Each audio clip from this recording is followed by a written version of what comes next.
from Israeli sources that the Ayatollah is dead. This is breaking news again coming from Israeli sources that the Ayatollah, the supreme leader of Iran, is dead. Again, we're going to go to Jeremy Diamond. Jeremy, the strikes coming this morning that were targeting senior leadership. That's what we knew. Targeting senior leadership there in Iran. And now we can...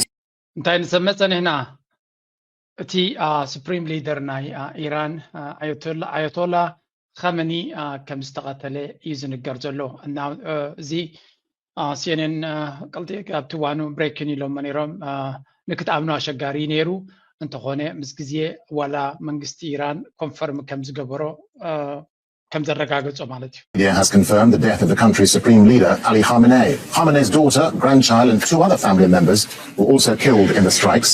Earlier, Iran launched missiles and drones towards Israel and US military bases in the... ስለዚህ እቲ ንነዊሕ እዋን መራሕና እስራኤል ነተንያሁ ከም ድማ ናቱ ኣዳኸርቲ ዝምነይዎ ዝነበሩ ሓደ ክፋል ናይቲ ዕላማ ሃሪሞም ኣለዉ ማለት እዩ ኣሊ ኸመኔ ንተኸተልቲ እምነት ምስልምና ናይ ሸዓ ሰክት ወይ እውን ክፋል ማለት እዩ ኣዝዩ ኣገዳሲ ሰብ እዩ ስለዚ ሃይማኖታዊ ትርጉም እውን ዘለዎ እዩ እዚ ማለት እዩ ንኢራን ድማ ኢራን ኣመና ሓዚኖምን ኣመና ተቆጢዖምን ከም ዘለው እዩ ዝንገር እዚ ኣጋጢሙ ዘሎ ሞት ነቲ ዝግበር ዘሎ ኩነታትን ኩናትን ብኸመይ ክጸልዎ ይኽእል ኸውን ብብዙሕ መንገዲ ዝትንተን ዘሎ ገለገለ ካብታ ነዘንብቦ ዘለኹ ምንጭታት ናይ ሲአይኤ ናይ ስለላ ናይ ኣሜሪካ መርበባት ሓለፍቲ ነዚ ኣሊ ኸመኒ ንኸይቀትልዎ የጠንቅቑ ነይሮም እዮም ምክንያቱ ንዑ ምቕታል ማለት ካብኡ ዝኸፍኡ ወይ እውን ካብኡ እቶም ራዲካልስ ሞር ጭካነ ዘለዎም ወይ ከዓ ኣመና ፅልኣት ኣብ ኣሜሪካን እስራኤል ዘለዎም ወታደራውያን መራሕቲ ስልጣን ንዓታቶም ምግዳፍ ስለ ዝኾነ ይብል ነይሮም ግን ኣብ ዝኾነ ኣብ መወዳእታ ዶናልድ ትራምፕ ኣንጻር ብዙሓት ምኽሪ ወሲድዎ ኣሎ ዝስጉምቲ ዝበሃል ዘሎ ባይ ዘ ወይ ንእሽተይ መኸስማዓኩም ኣብዚ hit several cities right across Iran. Targets include as high as Babusar in the north and as far south to the port of Chabahar. We've seen Qom come under attack, Isfahan in central Iran come under attack. Well, these are the big prominent names we've met. እዚ እቲ ቀዳማይ ገጽ ናይቲ መጥቃዕቲ ኣሜሪካን እስራኤልን ተበራርዮም ዝገብሮ እዩ ሓንቲ ሕቶ ነይራ ግን ኣብ ብዙሓት ሰባት ዝተራየት እሳ ድማ እንታይ ትብል ኣሜሪካ ስለምንታይ ወይ እውን እዚ መጥቃዕቲ እዚ ስለምንታይ ኣብ ቀትሪ ክገብርዎ መሪፆም ማለሲ ትዕቢት ድዩ ኢራን ወላ ሓንቲ ክትገብረና ይትኽእልና ኤር ዲፈንስ ሲስተም ናታ ተዳኺሙ ክትከላኸለና ይትኽእልና ካብ ዝብል ድዩ ስለምንታይ ኣብ ቀትሪ ምድሪ ክገብርዎ መሪፆም ንዝብል ብዙሓት ሰባት ካብ ኢራን ዝኾነ ይኹን ስክፍታ ከም ዘይብሎም ዝብል መልሲ ይብዎ ነይሮም ግን እቲ መልሲ ድሒሮም ከም ዝነገርዎ ፍልይ ዝበለይ ነይሩ ስለምንታይ ከም ዝኾነ ኣብዚ ስምዕዎም ድሓን but other areas have also been hit. Let's take a look at what's happening inside Tehran. Well, a high security area with the Supreme Leader's office, and right down here, this street is the Pastoua Street. It has the country was a lahum is about hazi but Supreme Leader Ali Khamenei ዝቕመጠሉ ዓበይቲ ወታደራዊ መላእክቲ ዘለዎ ኦፊሳት ናቶም ዘለዎ ቦታ ይነይሩ now ዛ ቦታ እዚኣ ራይዋ Office of the President, Office of the Iran National Security Council, and the Iran Islamic Revolutionary Guards Intelligence Center. Here's what's happened. This satellite image shows the extent of the damage to the Supreme Leader's office and plumes of smoke that we are seeing.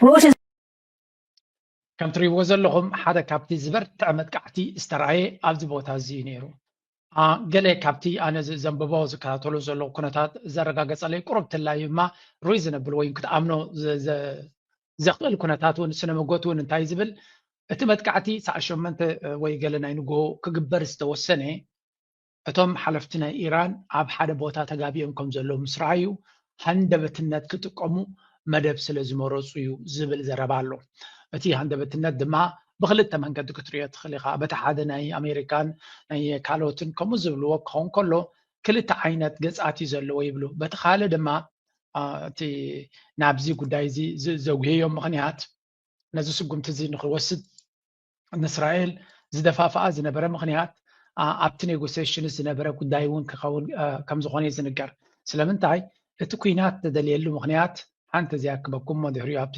ናይ ኩናት ናይቲ ፍጻሜ analysis ክንርክን ፍትኒና ሓንቲ እዚኣ ዝገረመትን ዘረባ ስምዕዋ After the fact, we probably should say inevitable, because clearly the negotiations this time and the last time back in June last year were a window dressing. Clearly, the United States was involved in the negotiations and only to buy time to prepare for the attack along with Israel. They needed the time to deploy the USS Ford, apparently, and the other Armada parts in the region. And hence, they were involved in negotiations to see what's what. My sense, Adrian, is that the war was launched this weekend not because there was a breakdown in the negotiations, rather because there was a breakthrough. Exactly. نزيا اسمعكم دلينيري. እቲ ዝግበር ዝነበረ ብሽምግልና ናይ ዑማን መጀመርያ ኣብ መስካት ኣብ ዑማን ሰገበረ ድሓርትም ኣብ ጀኔቫ ዝግበር ዝነበረ ዝርርብ ስለምንታይ በዚ ኩናት ዝክዛዘም ኪሉ ከም ጥቕሚ ሕጂ ዝነበረ እንድሕር ኢልኩም እቲ ኣብ መንጎ ክልቲኦም ሃገራት ኣብ መንጎ ኣሜሪካን ኢራንን ክሰማምዑ ስለ ዘይከኣሉ ኣይኮነን። This is the most important part. መብዛሕትኡ ነቲ ሚድያ ናይ ኣሜሪካ ወይ እውን ብፍላይ እቲ ነቲ ኩናት ክቡር ሓምሓም ዝሃርም ዘሎ ክሰማምዑ ስለ ዘይክእሉ ኢራን ክእመኑ ስለ ዘይክእሉ ብላብላ ዝብል ዘሎ እቲ ዕላማ ዓብ ስምምዕ ክብፃሕ ስለ ዝተቐርበ እዩ። ኢራን ጠቕላላ ነቲ ናይ ኒኩለር ሓሳብ ክገድፈየ ኢላ ስለ ዝነበረት ብሬክ ትሩ ሓደ ዓብ ስምምዕ ክብፃሕ ምዃኑ ምስ ረኣየት እስራኤል ነዚ ኩናት እዚ ንዘበናት ዝደልየቶ ስለ ዝኾነ እስራኤል ምባል እውን ክብድ ዝበለ እዩ። ነተንያሁ ነዚ ኩናት እዚ ንዓመታት ዝተመነዮን ዝጎስጎሰሉን ዝሓስበሉን ስለ ዝኾነ እዚ ኩናት ዝግድን ከጋጥም ድሕሪ ኮይኑ ነቲ ኔጎሲዬሽንስ ክሰልጥ የብሉን። ኩሉ ግዜ ነተንያሁ ከምኡ እዩ። ምቁራፅ ናይ ተኽሲ ይኹን ስምምዕ ሰላም ይኹን ስምምዕ ኣይደልን እዩ። ከምስል እዩ ከምዚ ስምምዕ ክንረዳዳእ ክንዘራርብ ዝብል እምበር ክረዳዳእ ኣይደልን እዩ። ኩናት ጥራይ ዝደልሱ ኣብ ኩናት ምዕብኢት ካብቲ ብኩሉ ብቤት ፍርድታት ዝድለ ዘሎ ብዙሕ ነገራት ምዕብኢት እያ ትኾኖ። ስለዚ ኣጋይን ዋላ ነዛ ኢራን ድሕሪ ናይ ኢራን ጉዳይ እንተተወዲኡ እውን ብዝኾነ መንገዲ ክቕይር እዩ ሃገር ትርኩ ድሮ ጀሚሩ ኣሎ። ስለዚ በጋይ ኩሉ ነገራቱ ኣብ ኩናት ተሓቢእካ መንባር ጥራዩ እቲ ዕላማ ናቱ ካብኡ ወፃኢ ካልእ የለን ማለት እዩ። ስለዚ እቲ ከምቲ ትሪእዎ ዘለኹም እቲ መጥቃዕቲ ኣዝዩ ከቢድ እዩ ነይሩ። ከቢድ ዝኾነ ኩናት ተኻይዱ ይካየድ ኣሎ። መራሒ ናይቲ ሃገር ንግሆ ይመይቱ። ስለዚ እቲ ዝረኣናዮ ገጅፍ ዝኾነ መጥቃዕቲ ኣብ ብዙሕ ቦታታት ዝተራየ ካበይ ዝመፀ እዩ እንድሕር ኢልካ ውፅኢት ናይቲ እቲ ዝካየድ ዘሎ ኩናትን መጥቃዕትታትን ኣካል ናይቲ ስትራቴጂ ናይ ኢራን እዩ። እቲ መራሒዮም መይቱ እዩ። ዶናልድ ትራምፕ ልክዕ ከምቲ ናይ ቬኔዙዌላ this is the most interesting part. መብዛሕትኡ ሰብ ከማን ፅቡቅ ገይሩ ኣየበላን።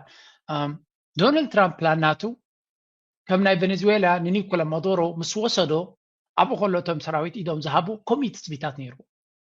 የስ ምሉእ ብምሉእ ከምኡ ትፅቢታት ነይሮም ኣይብልኒ። ምክንያቱ ኣዝዮም ሊቃውንቲ ዝኾኑ ወታደራዊ ኬላታት ኣለዉ እዮም። ኣናላይዝ ገብሮ ኩሉ ነገር ኢንቴሊጀንስ ኣርቲፊሻል ኢንቴሊጀንስ ካልእ ኩሉ ስለያዊ ሓበሬታታት ተጠቂሞም ግን እቲ main calculation እንታዩ ነቲ ረጂም ነቲ ስርዓት ብዝበና ቆርካዮ ሽዑ እቲ ህዝቢ ተላዒሉ ነቲ ስርዓት ክቐይረልካ ምድላይ ማለት እዩ። that was the game.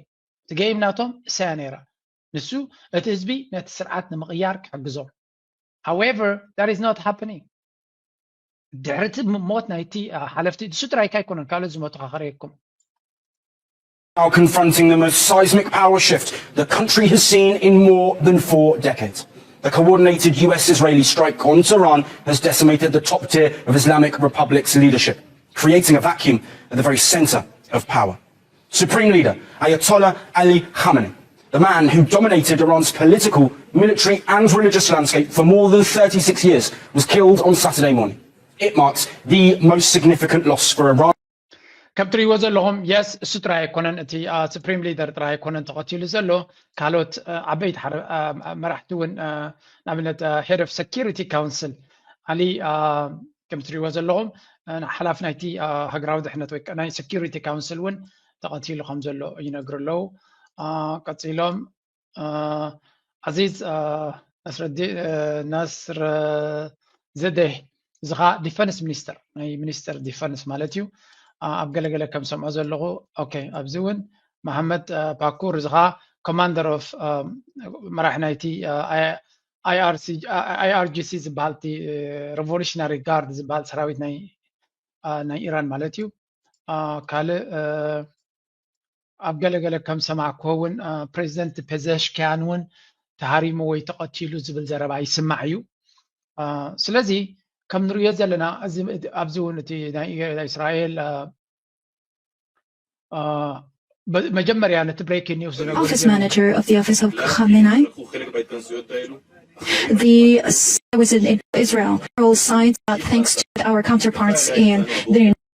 በመጀመሪያ ነቲ ቀትለት ነቲ ሞት ናይ አሊ ኸመነይ አናውንስ ገበሩ ንሳቶም እዮም ነይሮም እዚኦም እስራኤል እዮም ነይሮም ስለዚ ብርግጽ እስራኤላውያን ቀዳማይ ታርጌት ናቶም ሃሪሞም ክንብል ንኽእል ንኸውን look at this እንታይ እቲ እስራኤል ባዕላ ቴልአቪቭ ድዩ ካልኦት ዕላማታት ናይ እስራኤል ይህረሙ ኣለዉ ፅንዒ ለኸሪኩም እየ ግን እቲ መጥቃዕቲ ኣብዚ ቁርብትለ ኣኒሜሽን ናቱ ገይሮም ነይሮም ከቢድ መጥቃዕቲ ከም ዝነበረ ከምዚ ትሪእዎ ዘለኹም ክሳብ በማኢት ነፈርቲ ዝተሰነየ መጥቃዕቲ ከም ዝነበረ እዩ ዝንገር this is I mean ከም ድሌትካ ክትዛረበሉ ትኽእል ኢኻ ግን ኣንጻር እስራኤልን ኣሜሪካን ተጋጢሙ ክሳብ ሕጂ ክሰልጦ ዝኻለ የለን this is the reality ብዘይገድስ መን ኣሎ ጎንኻ ዘገድስ ኣይኮነን you can say China Russia I mean at this stage ኣብዚ ሕጂ ዘለናዮ ምስ ቻይና ክትነግድ ትኽእል ኢኻ ቁጠባ ክትሃንፅ ትኽእል ኢኻ ንቻይና ኣሚንካ ዝኣተኸያ ኩናት ግን ኣኺልካ እዩ ቻይና they're not going to help you ድድሕን ሃገር ኣይኮነን ኣብ ቁጠባ መሻርክትኻ ኮይኑ ክሰርሕ ይኽእል እዩ ወተሃደራዊ ኩነታት ግን ብፍጹም ኣብ ጎንኻ ኮይኑ ኣብ ፈተና ክኣቱ ዝኽእል ኣይኮነን ስለዚ እዚኣ ኣነፂርካ ምፍላጥ ኣዝያ ኣገዳሲት እያ so they're not there to defend you ንክከላኸሉ ብቕዓት የብሎምን ዓቕሙን የብሎምን ሓሳቡን የብሎምን ካብ ኢራን ንላዕሊ መሻርክቲ ክትህልዎም ኣይትኽእል እያ ኢራን was a very strategically important ንቻይና ብጣዕሚ ኣገዳሲ ነይራ ኢራን ስለምንታይ ideologically ካብ ኣሜሪካ ኣዝያ ዝረሓቐት ኩሉ እቲ ቻይና ትደልዮ ፀጋታት ድማ ዘለዋ ሃገር እያ ቻይና ቀንዲ ትደልዮ ካብ ብዙሓት ሃገራት ፀዓት ነዳዲ እዩ ጋዝ ነዳዲ ገለ ትደሊ እያ ኢራን ድማ in abundance በኣዝዩ ብዙሕ ደረጃ ነይርዋ እዚ ስለዚ ኢራን ይኹን ራሽያ ኣዝዮም ዘገድስዋ እዮም ነይሮም ግን at the end of the day ነፍስኻ ክትከላኸል ንእሽተይ ክትሕግዘካ ትኽእል ትኸውን ኪንኡ ሓሊፉ ግን ቻይና ክገብረልካ ዝኽእል ነገር ከምዘየለ now it is already ፀሓይ ዝወቅዖ ጉዳይ እዩ ስለዚ we cannot theoretically ወይ እውን ኣብ hypothetically ከምዚ ተኮይኑ ከምዚ ዝበሃል መዓት ቲዮሪታት ንሰምዕ ነርና nothing ሕጂ እዚ እቲ ኢራን ኣጋጢምዋ ዘሎ ክንብል ከለና ኢራን ግን they are really punching ሕጂ እዚ እቲ ኣጋጢሙ ዘሎ ኩውንነት ከረየኩም ፀኒሐ ናይ ኢራን መራሒ ተቐቲሉ ወይ እውን ገለ ተቐቲሉ ማለት እዚኣቶም ኣቐዲሞም ኩናት ክጅምር ከሎ ዝሞት እዮም ድሕሪኡ ኢራን ዝገበረቶ let's have a little bit of እቲ ኩነታት ከስማዓኩም በዚ ንጀምር what's going on Iranian retaliatory strikes hit the United Arab Emirates, damaging key sites in Abu Dhabi, Dubai, and disrupting daily life across West Asia. In Dubai, a concourse at Dubai International Airport sustained minor damage. 4 people were injured, the Emirates media office said early on Sunday. Yeah, I don't know what to think of it really, but we did see some smoke and everybody was taking out their phones and recording it. So it did make me very anxious, but we're hoping that things sort of settle, but unsure for the moment. Later, officials confirmed that a drone was intercepted. Debris from ብሓፈሻ እቲ ዜናታት ክሓባብሉ ወይም ዝፍትኑ ዘለው ኢራን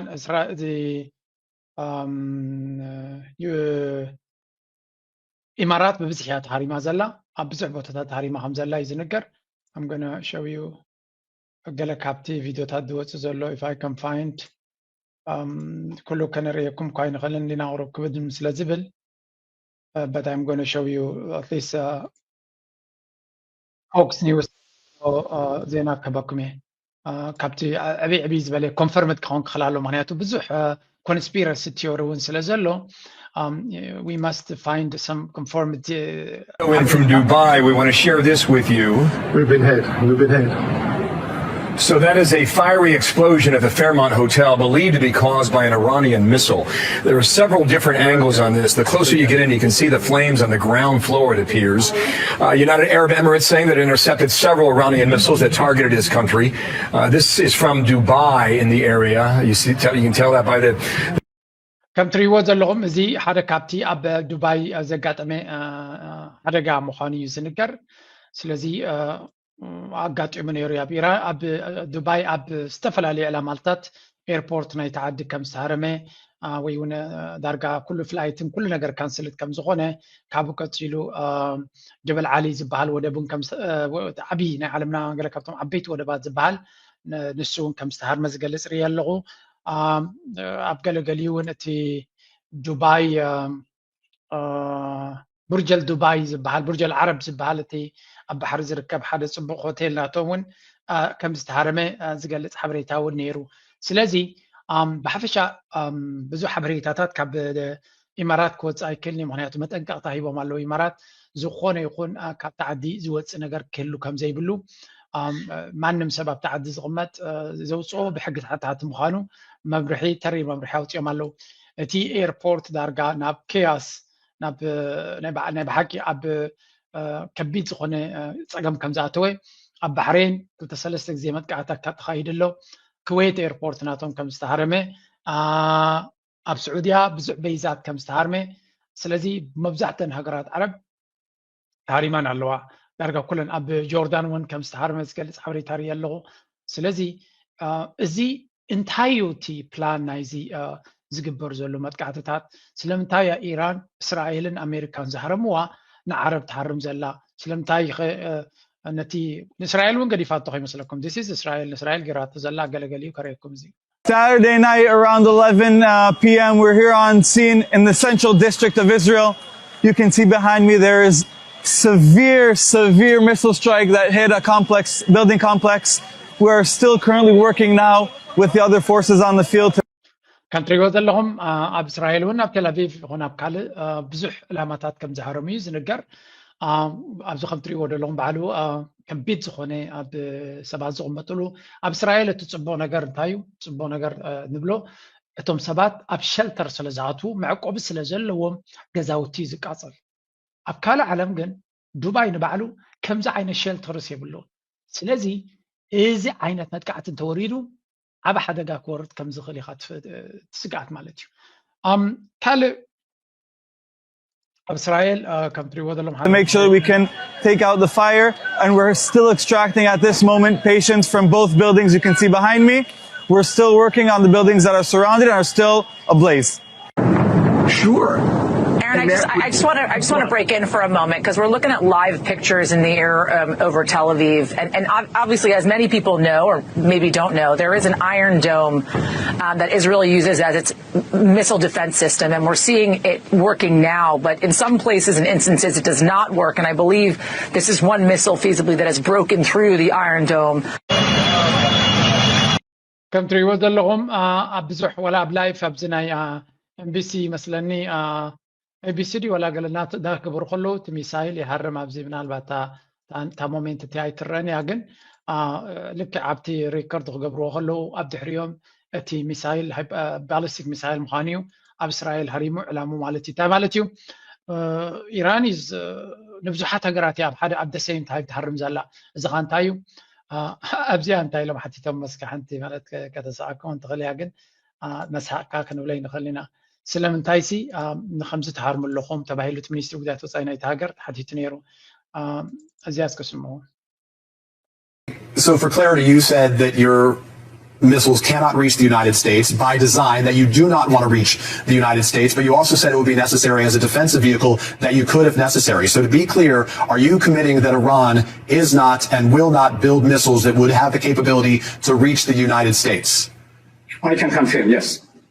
Sir, if that's a እንታይ ትብል ዘላ እንታይ ኢሎም ሓትዎ ኣለዉ ሚሳይላት ናትኩም ባይ ዲዛይን ንኣሜሪካ ከም ዘይበፅሕ ጌርኩም ኢኹም ትሰርሕዎ ዘለኹም ነዚ ከተረጋግፆ ትኽእል ዶ ዝኾነ ይኹን መንገዲ ናትኩም ሚሳይላት ንኣሜሪካ ክመፅሕ ከም ዘይክእል እንታይ ማለቶም እዩ ኣይ ወይ ዝዓለም እዚኣ ሲ ግርም ኢኻ ትብል እኮ ሚሳይላት ናይ ኢራን ናብ ኣሜሪካ ክበፅሕ የብሉን ስለዚ ናባና ስለ ዘይበፅሕ ኣብ ጥቃኹም መፂና ሓመትኩም ንላዕሊ ክንገብረኩም ኢና ናባና ድመፅእ ግን ክህሊ የብሉን ዝዓለም ኩሉ ሰብ ማዕረይ ክብልካ ከለዉ ስዕካ ጥራይካ ክትከይ ዘለካ እታ ካልይቲ ተሓቶ ግን እዛ ጓል ተሓቶ ስምዕዎ ሓደ ናይ ኣሜሪካ ጋዜጠኛስ ከምዚ ደረጃ ዲና ወዲቕና ኢላ ኣብ ካል ሪያክት ገይርላ Line for you. Why is attacking U.S. military bases abroad justified? Because they are attacking us. They are U.S. military, installations, facilities, bases who are attacking us. We are under attack. Why don't you, recognize this fact? We are under the attack by U.S. forces in the region. So we have every right to defend ourselves. And how to defend ourselves? We attacked, the U.S. bases. This is obvious. This is a very simple fact. And I hope that, and I'm sure that people would understand that. We are not the For you, why is it እንታይ ለተሓተላ ሕራይ ምኹም እንድሕር ኮይኑሲ ናይ ኣሜሪካ ወታደራዊ መደበራት ምጥቃዕ እንታይ ትርጉም ኣለዎ ወይ እውን ብኸመይ ክትገልፅዎ ትኽእሉ ትብለላ ዋ እንታይ ድዮም ትገብሩና ዘለዎ እቶም በይዛት ናትኩም እንታይ ክገብሩ ድዮም ኣብኡ ዘለዉ ይብላ ኣሎ ከመይ ገይሩ እንታይ ዓይነት ሕተይ እዚ በቃ ስቂልና ክናሃርበኩም ኢና ኢትኩም ኣሲርኩም ተጠቕበሉ ናበይዳ ክሃርሙ ንመን እንዳክግብሮ መልሲ ክህቡ These people are like, I don't know, ቲናቶም ኣተሓሳስባ ድዩ ወይስ እንጅልና ድዩ ሓደሲ ከምዚ ዓይነት ደረጃ ናይ ድንቁርና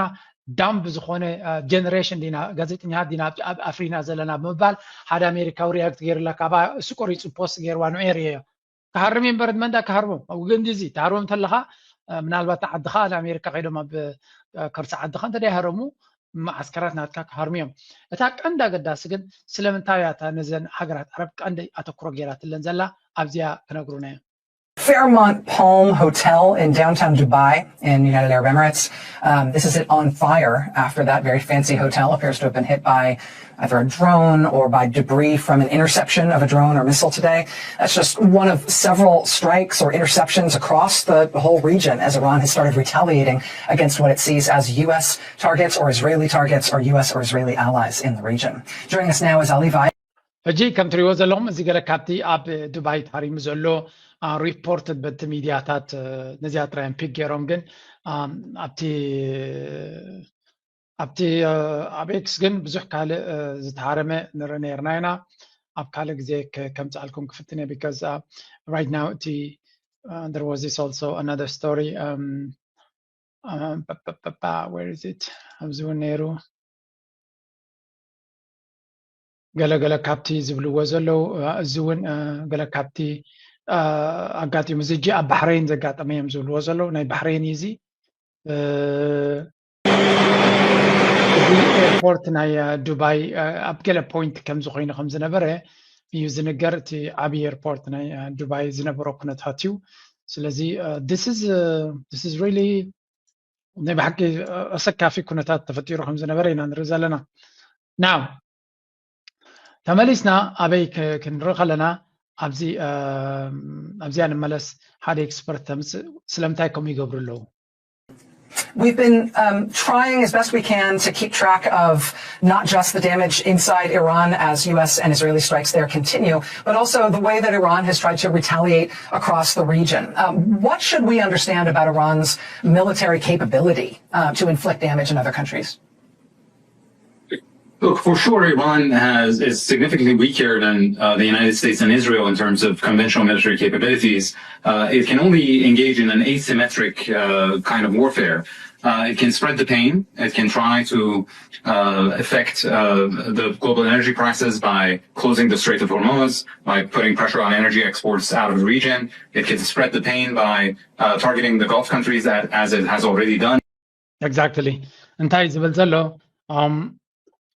ወታደራዊ ዓቕምና ኢራን ኣብ ከመይ ደረጃ እዩ ዘሎ በዚ ኣካይዳ ኺዳሲ ናይ ብሓቂ ነቲ ዓውደ ኩናት ክትቀይሮ ትኽእል ዶ ወይ እውን እቲ ዘለዋ ኣፅዋርን ሚሳይላትን ነቲ ዓውደ ኩናት ብዓብዪ ንክትቀይሮ ከኽእላ ይኽእል ዶ ዝብል ዘሎ ሕቶ እዩ ወይ ስትራቴጂናት እንታይ ነዚ ኩናት ዝብል ኣሲሜትሪካል ዝተመጣጠነ ኩናት ኣይኮነን እዚ ኣሜሪካን እስራኤልን ክሳብ ኣፍንጮም ኣጥቂቖም ኣለዉ ሕጂ ድማ ዩኬ እውን ኣብቲ ኩናት ኣትዩ ኣሎ ካልኦትን ካኣትዩ እዮም ስለዚ መዓት ዘራያት ዘለዎ እዩ ኢራን ግን ዕላማ ሓደ እዩ ከመይ ጌራ ነቲ ኩናት እዚ ኩናት ዝካየድ ዘሎ ኣብ ልዕልያ ንበይ ንዓ ጥራይ ዘይኮነ ቃንዛ ንብዙሓት ሃገራት ቃንዛ ከም ዝህልዎም ክትገብር እሱ እቲ ዕላማ تغانزا دونالد ترامب حقر الرحوق سلازلو يهرم يلن ميسايل يورد يلن قال يلن سلازي كيس معي قليل لأمريكا دونالد ترامب يسمع على من قد قنال سدما قطة بابا 30% ندادنا عالمنا غازنا عالمنا كابزي كبابي دوت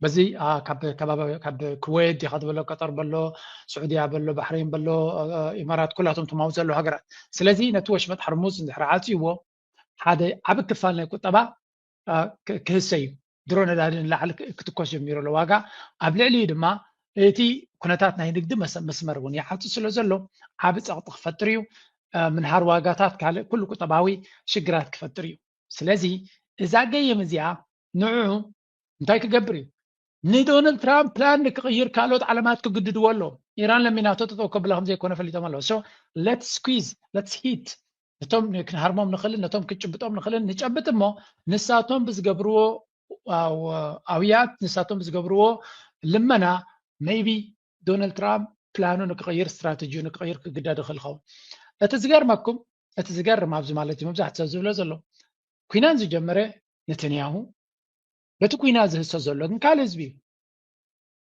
በቲ ኩናት ዝህሰ ዘሎ ንኣብነት ኢማራት ምስ እስራኤል እትሰርሕ ወይ መሻርክቲ ንብላ ኣለና ኢማራት ግን ኣይኮነን ትትኩስ ዘላ ግን ስለምንታይ ኢማራት ዋጋ ትኸፍል ኣላ ቢኮዝ ነቲ ቀንዲ ፀላኢ ክርከብ ስለዘይክእል ርሑቕ ስለ ዘሎ ተሓባባሪ ናይቲ ፀላኢ እንተነርካ ኣብ ከምዚ ኩነታት ንስኻ ኢኻ ታርጌት ትኸውን ሓደ ሚድያ ናይ ኢራን እንታይ ኢሉ ስለምንታይ ሆቴላት ትሃርሙ ኣለኹም ሆቴላት ናይ ዱባይ እንታይ ገይርኩም ዱባይ እኮ ናይ ኣሜሪካ